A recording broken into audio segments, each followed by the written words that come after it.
नमः शिवाय ओम नमः शिवाय। हर हर भोले नमः शिवाय नमः शिवाय भोले नमः शिवाय। हर हर भोले नमः। द्वादश ज्योतिर्लिंग का विस्तार सहित वर्णन सुनेंगे, शांति का दान बना के रखेंगे। सोमनाथ भगवान बोलिए सोमनाथ ज्योतिर्लिंग महादेव की। सोमनाथ कहाँ स्थिर हैं और कैसे भगवान शिव सोमनाथ के रूप में विराजमान हुए सुनेंगे।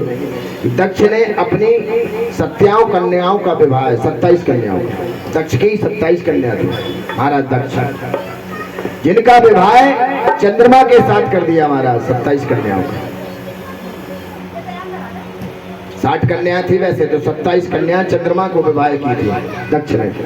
और जब चंद्रमा के साथ 27 कन्याओं का विवाह कर दिया, उन 27 पत्नियों में रोहिणी एक नाम था चंद्रमा की पत्नी का। रोहिणी नाम की पत्नी थी महाराज, उनसे चंद्रमा ज्यादा प्रेम करता था। अन्य बहनों ने अपने पिता से इस बात को बताया कि जो हमारे स्वामी हैं केवल रोहिणी नाम की बहन है जो हमारी, उनकी जो पत्नी है उनसे ज्यादा प्रेम करते हैं, और पिता हम लोगों से तो मतलब ही नहीं रखते, बात ही नहीं करते ढंग से। दक्ष ने कहा बेटी हम समझाएंगे, जैसे आप बेटी है वो भी एक धर्म के रिश्ते में बेटा ही है, समझाएंगे। चंद्रमा को दक्ष ने समझाया। जब चंद्रमा फिर भी नहीं माने तो दक्ष ने चंद्रमा को श्राप दे दिया, जाओ तुम क्षय रोगी हो जाओ, मैं तुम्हें श्राप देता हूँ। क्षय रोगी होने का श्राप दे दिया। चारों तरफ हाहाकार मच गया सज्जनों। सब देवता और ऋषि ब्रह्मा जी की शरण में गए, बोले महाराज ये तो ससुर ने श्राप दे दिया अपने जमाई को। तो ब्रह्मा कहते चंद्रमा प्रभात क्षेत्र में देवताओं के साथ जाए, वहां शिवलिंग को स्थापित करके शिव आराधना करे। चंद्रमा ने प्रभात क्षेत्र में 6 महीने तक मृत्युंजय मंत्र से शिवजी की पूजन किया, जप किया, भगवान शिव के दर्शन किया। चंद्रमा को आशीर्वाद मिला, हे चंद्र आज से एक पक्ष में तुम्हारी कला हटेगी और दूसरे पक्ष में तुम्हारी कला बढ़ेगी। यह लिंग आज से सोमेश्वर नाम से विख्यात होगा, जो प्रयागराज की धरा पर स्थिर होगा। यहाँ आकर पूजन करेगा वे क्षय रोगी या कुष्ठ रोग से मुक्त हो जाएगा, और भगवान सोमनाथ से ज्योतिर्लिंग प्रकट हो जाएगा। बोलो सोमनाथ महादेव भगवान की जय हो। बोलो शंकर भगवान की। ओम नमः शिवाय ओम नमः शिवाय। हर हर भोले नमः शिवाय नमः शिवाय नमः शिवाय नमः शिवाय ओम नमः शिवाय। मल्लिका अर्जुना ज्योतिर्लिंग। आज जब स्वामी कार्तिकेय जी रुष्ट हो गए महाराज, गणेश जी का विवाह कर दिया। परसों की कथा में बताए थे, पंचम दिवस में गणेश जी का विवाह हो गया। शर्त लगी थी दोनों में, पिता के आदेश के अनुसार गए। विलम्ब हो गया स्वामी कार्तिकेय को, और देखा कि मेरे छोटे भाई का विवाह कर दिया, चलो कर दिया कोई बात नहीं, हो जाता है कभी छोटे का, मगर नियम तो ये पहले बड़े का होना चाहिए छोटे का। बोलो राधे राधे। अरे बोलो ना हर हर। महाराज जब विवाह कर दिया, दोनों पत्नियों को देखा, पुत्र को देखा, महाराज कार्तिकेय स्वामी नाराज हो गए और अपने पिता माता से रुष्ट होकर पौंछ पर्वत पर निवास करने लगे। तब भगवान शिव और माता पार्वती उनसे मिलने के लिए कौच पर्वत पर गए महाराज। कहाँ गए? अरे बोलो ना, कौच पर्वत पर गए। कार्तिक जी ने अपने माता पिता का आगमन जानकर 3 योजन दूर चले गए। जैसे ही उन्होंने सुना मेरे माता पिता आ रहे हैं, तो और 3 योजन खिसक गए पीछे। तब से भगवान शिव और माता पार्वती प्रत्येक पर्व पर वहां अपने पुत्र से मिलने जाते हैं। सज्जनों, अमावस्या के दिन साक्षात शिव और पूर्णमासी के दिन परम अम्बा जगत अम्बा माँ भगवती पार्वती वहां जाती है महाराज। उसी दिन से मल्लिका पार्वती और अर्जुन भगवान शिव का मिश्रित रूप वहां मल्लिका अर्जुन शिवलिंग के नाम से तीनों लोकों में विख्यात। बोलो मल्लिका अर्जुन भगवान की।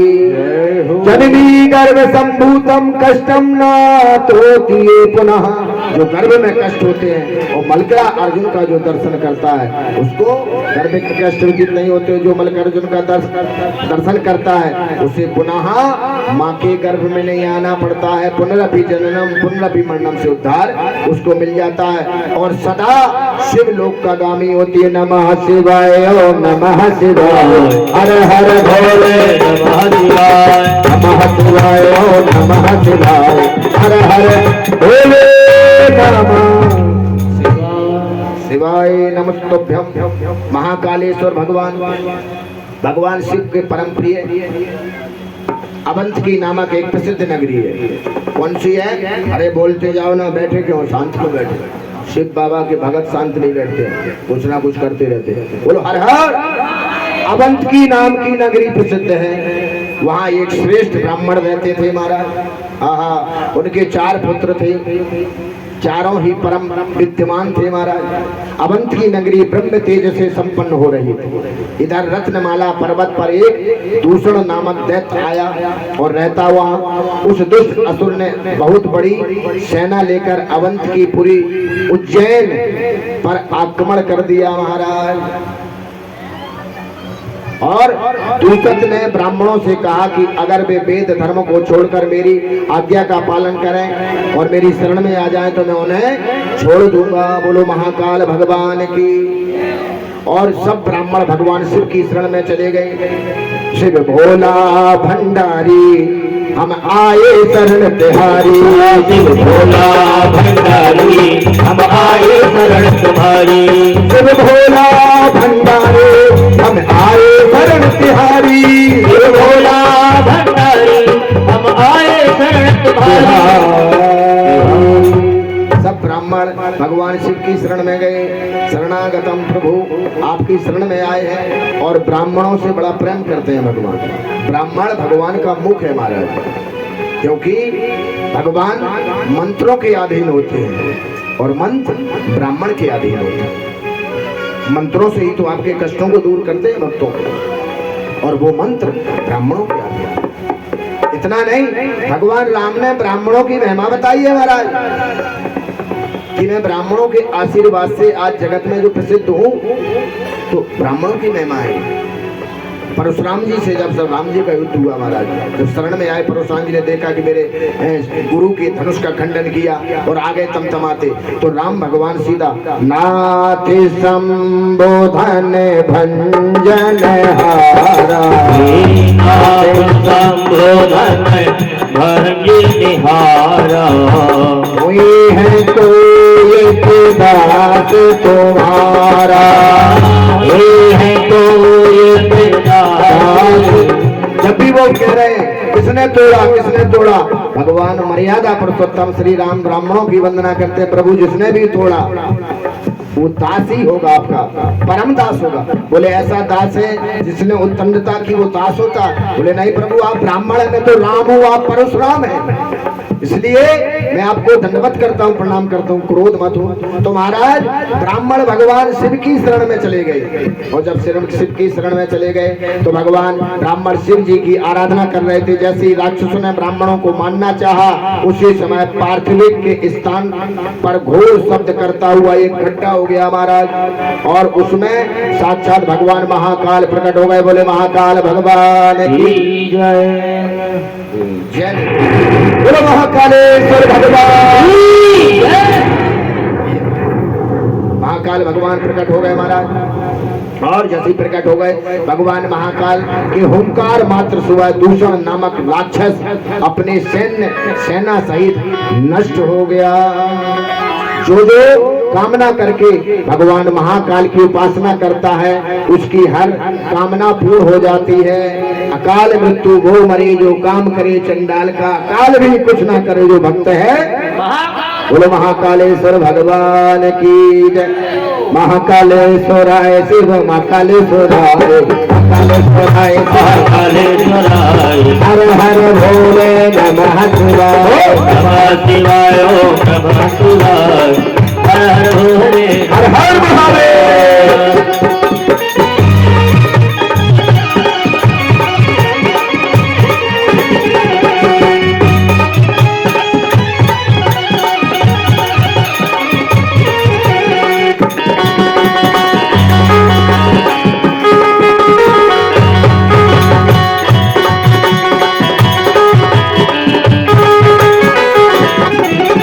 बोलो शंकर भगवान की। चौथा ज्योतिर्लिंग ओमकारेश्वर विंध्याचल पर्वत पे भगवान ओमकारेश्वर 6 महीने तक उपासना करी विंध्या ने महाराज। पर्वत में विंध्या नाम के पर्वत में भगवान शिव की 6 महीने तक उपासना की। भगवान शिव प्रसन्न हुए और विंध्य की मनोकामना पूर्ण की महाराज। जो कि सुमेरु पर्वत से बड़ा हो जाओ आशीर्वाद दिया। पूर्व काल में उसी समय देवता प्रकट हो गए और उन्होंने भगवान शिव से निवेदन किया कि महाराज वो वहीं पर स्थिर हो जाएं। भगवान शिव ने उनकी प्रार्थना स्वीकार की और उसी समय वह लिंग ओमकार के 2 रूपों में व्यक्त हो गया। प्रणव में स्थिर सदाशिव और ओमकारेश्वर नाम में प्रसिद्ध होकर जो व्यक्ति पार्थिव रूप में प्रकट हुए वह परमेश्वर के नाम से प्रसिद्ध हुए और ओमकारेश्वर रूप में नीचे वहाँ विराजमान हो गए बाबा शिव। बोलो शंकर भगवान की जय। गाइए नमः शिवाय ओम नमः शिवाय हरे हरे भोले नमः शिवाय ओम नमः शिवाय ओम नमः शिवाय हरे हरे भोले ओंकारेश्वर भगवान की। 5वां ज्योतिर्लिंग केदारेश्वर भगवान विष्णु के अवतार है। केदारेश्वर भगवान नर और बोलो ना नर और नारायण ने बद्रिकाश्रम में कठोर तप किया था और तप कभी खाली नहीं जाता है महाराज।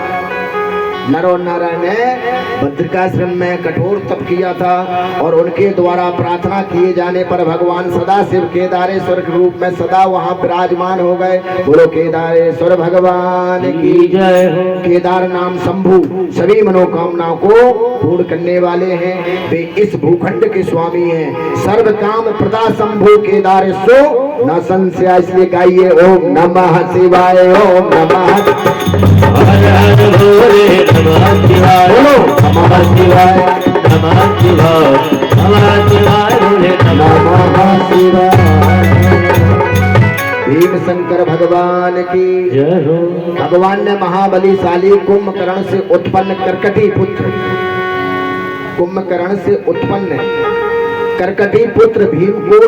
भीम का निशाचरों सहित संहार किया था।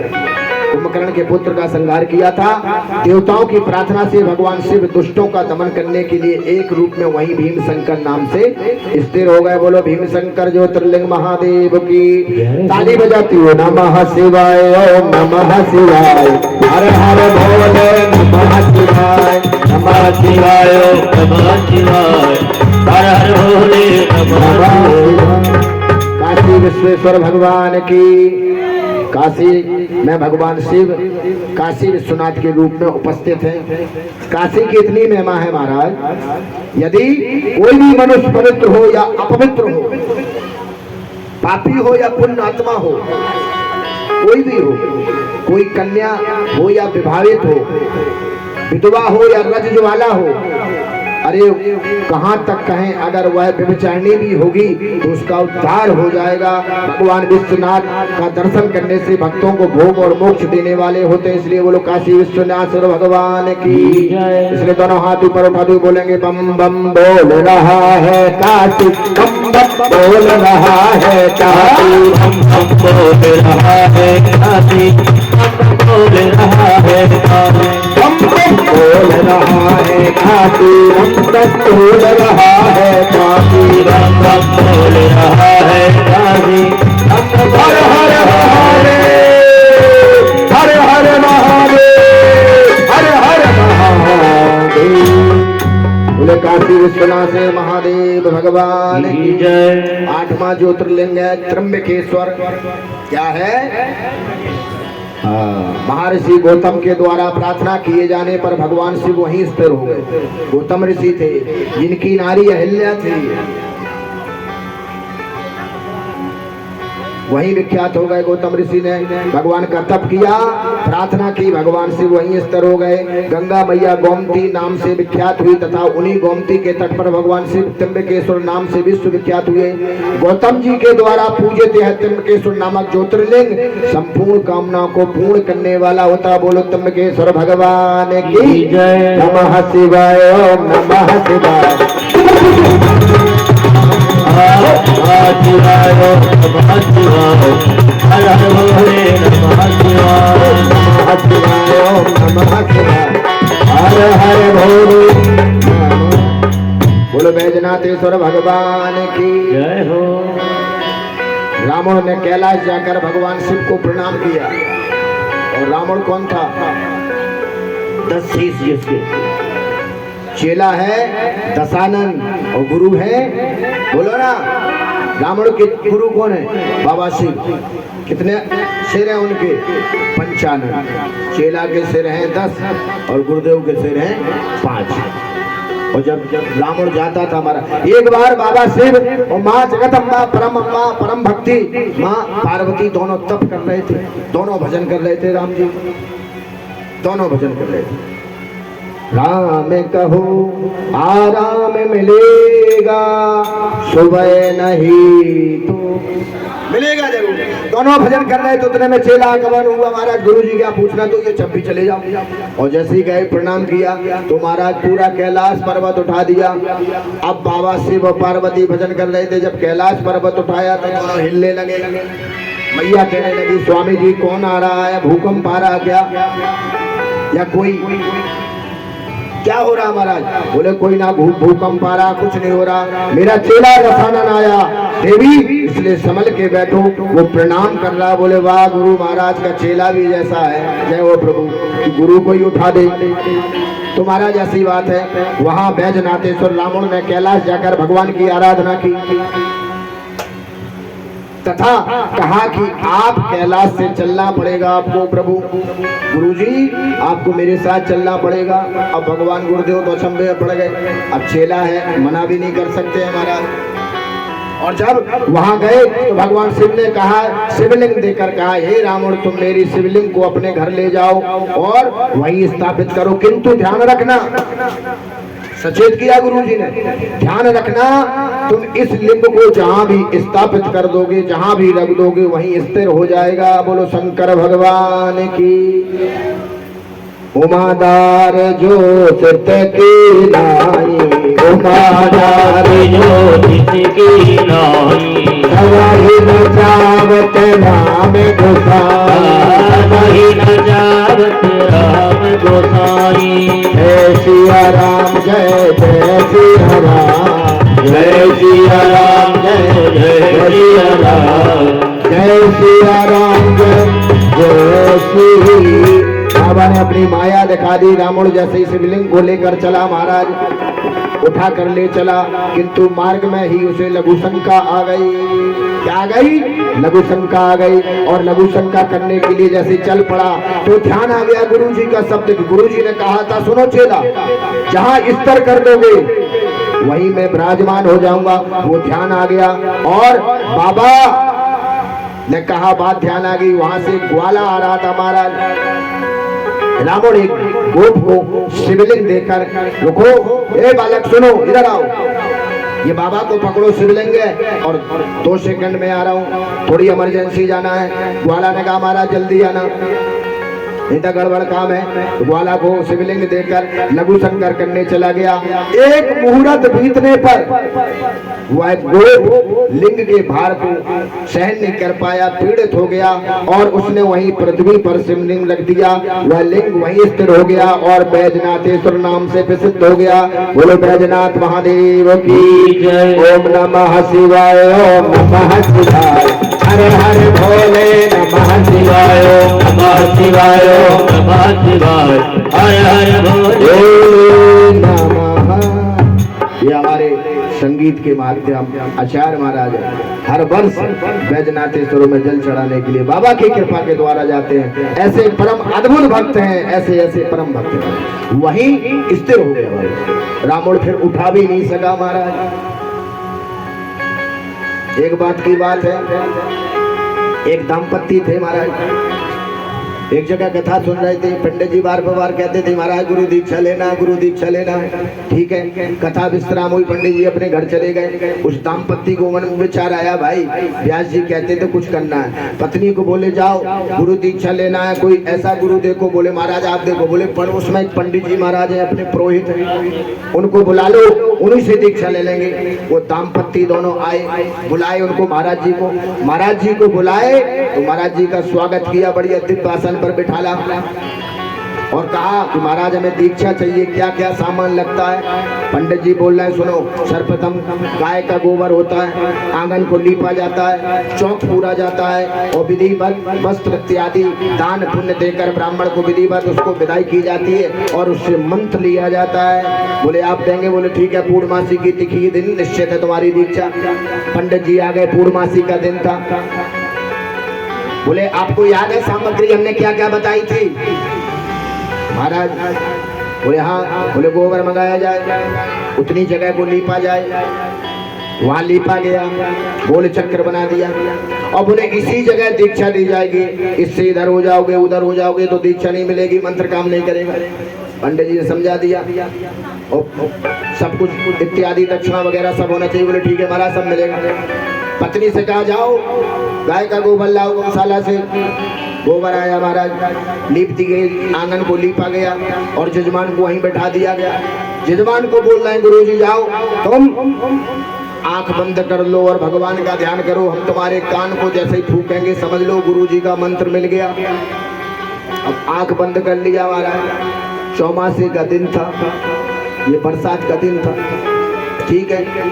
अब आंख बंद कर ली, गांव का स्थान था, गाय का गोबर से लिपी हुई थी और गुरुजी ने कह दिया कि अगल बगल में जाना मत, गोल में जाना। उतने में डंक वाला बिच्छू आया। अब नेत्र बंद कर दिए चेला के तो। अब गुरुजी तो कान की तरफ देख रहे हैं, कान में फूकना होता है मंत्र, अब मुंह में तो ही फूका जाता कान में। अब बिच्छू आया और चेला के नीचे घुस गया महाराज, पैरों को आलती आलती मार के बैठा था। अब बस उसने तो अपना काम कर दिया, डंक दिया और 9 2 11। अब उसको भजने के लिए लगा। गुरुजी कह रहे हैं भजो, ओम नमः शिवाय ओम नमः शिवाय, हरे हरे भोले नमः शिवाय, ओम नमः शिवाय ओम नमः शिवाय, हर हर भोले नमः। और गुरुजी ने मंत्र दे दिया, उसको भजना शुरू कर दिया। थोड़ी देर हुई, अब बिच्छू का तत्काल काटा हुआ तत्काल असर करने लगता, देर नहीं लगती उसमें, 2 मिनट के बाद ही चढ़ना शुरू। अब गुरुजी कह रहे हैं मंत्र मिल गया। बोले हाँ महाराज मंत्र तो असर कर रहा है। अरे बोले अब असर करेगा, ब्रह्मा जी से हमने स्पेशल बात की है, तुम्हें स्पेशल मंत्र दिया गया, असर बिल्कुल करेगा। अब 5 मिनट हो गए, अब वो लेके पैरों से लेकर खोपड़ी तक चढ़ गया। अब चढ़ गया। बोले महाराज आपने कौन सी दीक्षा दे दी? अरे बोले बढ़िया, ब्रह्मा जी से सपोर्ट किया कि अजर अमर रहोगे तुम जिंदगी भर और तुम्हें चढ़ती रहेगी, गुरुजी के मंत्र का प्रभाव होता है। बोले महाराज ये तो चढ़ रही है। बोले चढ़ने दो। बोले दीक्षा चढ़ रही है। अब गुरुजी सोच रहे हैं कि चेला अच्छा है भाई, मंत्र का प्रभाव पड़ रहा। अब उन्हें क्या पता बेचारा बिच्छू काट गया, गुरुजी को नहीं पता, वो तो अपना काम करके चला गया। तो भैया वैसे ही बात तो उनने कई गुरुजी ने चलने दो, गुरु मंत्र का प्रभाव है, चेला चिंता ना करो।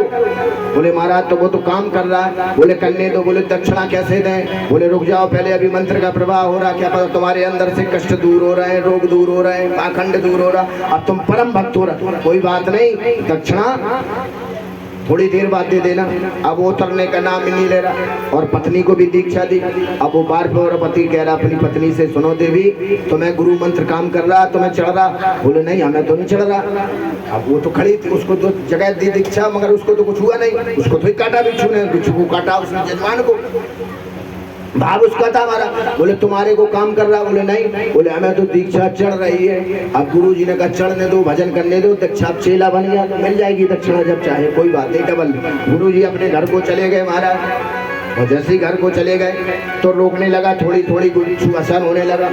हाँ गुरुजी चलने लगे, अब तो चढ़ रहा। अब वो कह रहा उतर जाए गुरुजी इसको ऐसे मंत्र को आप वापिस ले लो। बोले नहीं अब वापस नहीं लिया जाता भाई, चढ़ गया चढ़ गया।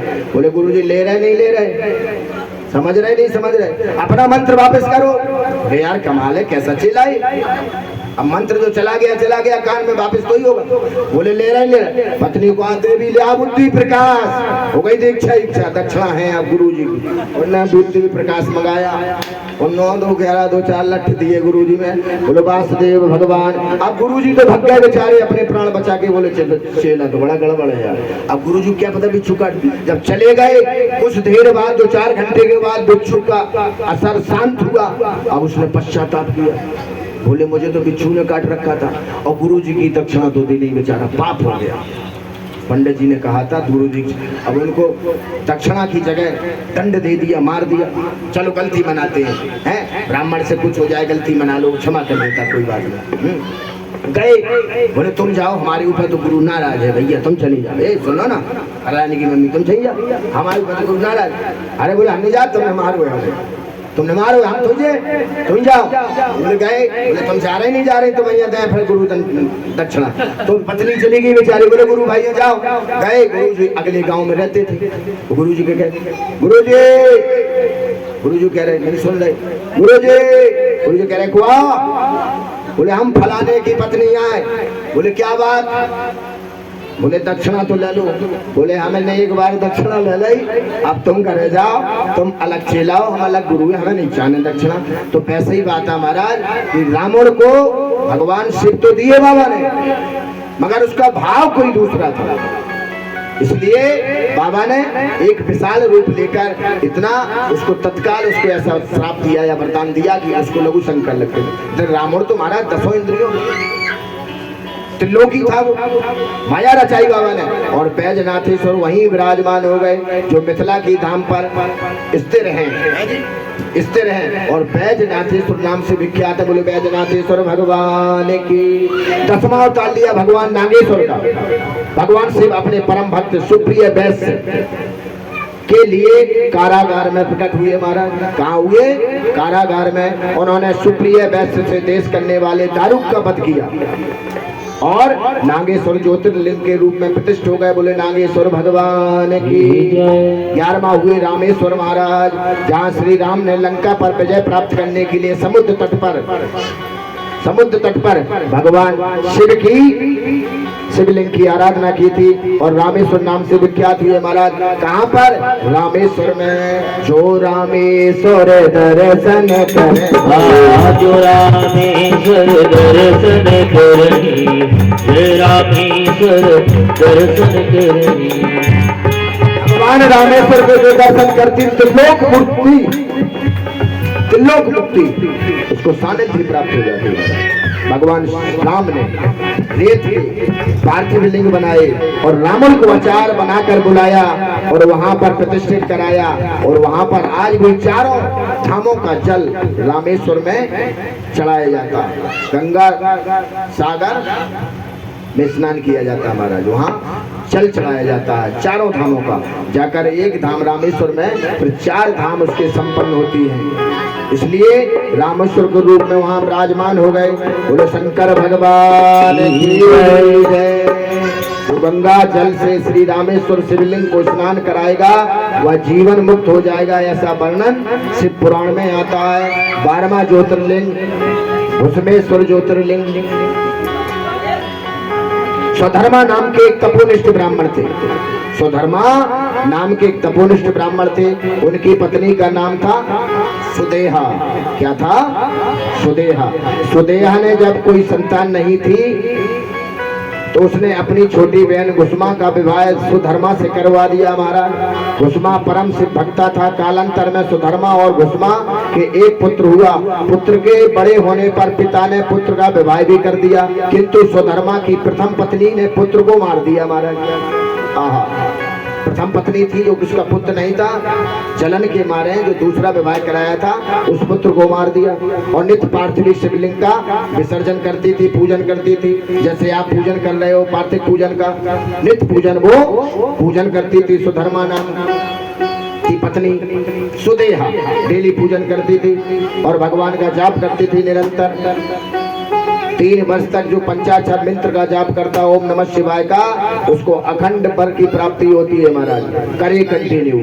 पुत्र की मृत्यु पर सब विलाप करने लगे, लेकिन घुसमा शिव पूजन में लगी हुई थी और थोड़ी देर में भगवान ने घुसमा से उसका मरा हुआ पति वापस लौटा दिया। वह स्वयं दर्शन देकर कृतार्थ किया और घुसमेश्वर महादेव के रूप में वहीं स्थिर हो गया। बोलो घुसमेश्वर महादेव भगवान की। अंत में कहा कि प्रभु की लीला का गान किया जाए। भगवान की संपूर्ण लीलाओं का बखान कौन कर सकता है महाराज?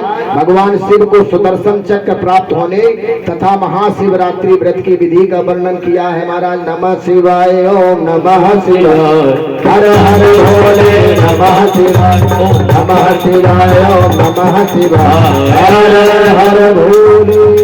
नरकों का वेद ब्राह्मण नरकों का वेद बताया गया और नरकों की संख्या 28 बताई गई है। गरुड़ पुराण में भी 28 संख्या बताई है, शिव पुराण में भी बताई गई। वहां पापियों को दंड दिया जाता है, जो जो पाप करता है उसको क्या क्या दंड मिलता है। जो व्यक्ति झूठ शास्त्र बनाता है, तिजक नामक नरक में जाना पड़ता है। जो माता पिता एवं गुरु को डांटता है, आंखें दिखाता है, सुनो बातें न करो, उनके मुख में कीड़ों से युक्त भिष्टा भरकर पीटा जाता है।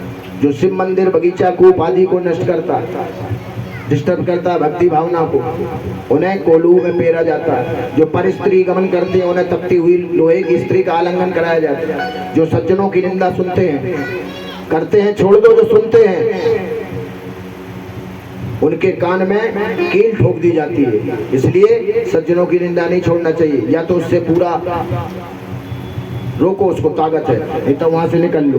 जो इस प्रकार नरकों में हर बुरे कर्म की सजा है। जो नरक में जाना चाहे उसे भगवान शिव की भक्ति करना चाहिए और वहां भगवान शिव की भक्ति होकर वह नरकों को छोड़कर शिव लोक का गामी होता। यम मार्ग में दान का प्रभाव, जो ब्राह्मण को जूता खड़ाऊ दान करते हैं उन्हें घोड़े पर बैठकर एम्पुरी में जाते हैं, हमारे छाता दान करते हैं, छाता लगाकर एम्पुरी में जाते हैं। छिपका का दान करते हैं, रथ में बैठकर सैया दान करते हैं, विश्राम करता हुआ फूलों के बगीचा लगाता है, पुष्पक मान पाता है। गौदान जो करता है सभी कामनाओं से संपन्न होता है। सोना आदि कष्टों पर पार पा लेता है। सभी दानों में उत्तम दान है, श्रेष्ठ कहा गया क्या? शिव भक्ति ही सबसे बड़ा दान है। सबसे बड़ा दान है अन्नदान। शिव पुराण में बताया गया अन्नदान, जो भूखे को अधिकारी है। कहीं यज्ञ हो रहा है, अनुष्ठान हो रहा है, इत्यादि कहीं भी हो रहा है, उसमें 1000 लोगों का भोजन निमंत्रण होता है। कौन किस माध्यम से आता है और कौन किस पीड़ा से आता है, कौन किस दुख से आता है, भगवान उसके दुख की निवृत्ति करती है। इसलिए जो अन्नदान करता है वो शिव लोक का गामी होता है। उसके घर में भगवान अन्नपूर्णा की कृपा बनी रहती है, घर परिवार भी चकाचक, रसोई भरी रहती है। बोलो शंकर भगवान की जय हो। अंत में बाबा शिव पुराण की महिमा है। जो भी मनुष्य पुराण का आयोजन करवाता है या उसमें सम्मिलित होता है वह ब्रह्म लोक का अधिकारी हो जाता है। शिव पुराण श्रवण करके मनुष्य निष्पाप हो जाता है। महाराज, जो मनुष्य भक्ति युक्त होकर इसका श्रवण करेगा वह इस लोक में संपूर्ण भोगों को भोगकर अंत में परम पद को प्राप्त होगा। बोलो शंकर भगवान की जय हो। आइए बाबा का गुणगान करते हैं और अंत में 24,000 श्लोकों में से अंतिम जो श्लोक है शिव जी का, सभी हम आप मिलकर उसका पाठ करेंगे। इसके बाद थोड़ा सा हरि नाम संकीर्तन। नमः शिवाय, नमः शिवाय, हर हर भोले, नमः शिवाय, नमः शिवाय, नमः शिवाय, हर हर भोले, हर महादेव।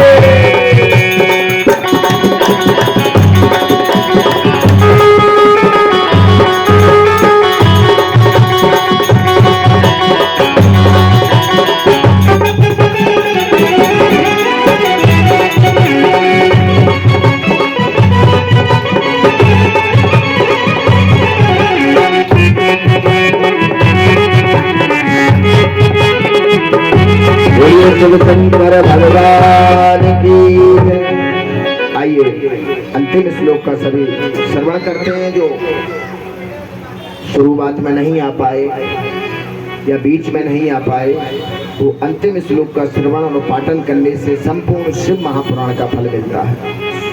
सुनेंगे और कहेंगे बोलो शंकर भगवान की जय।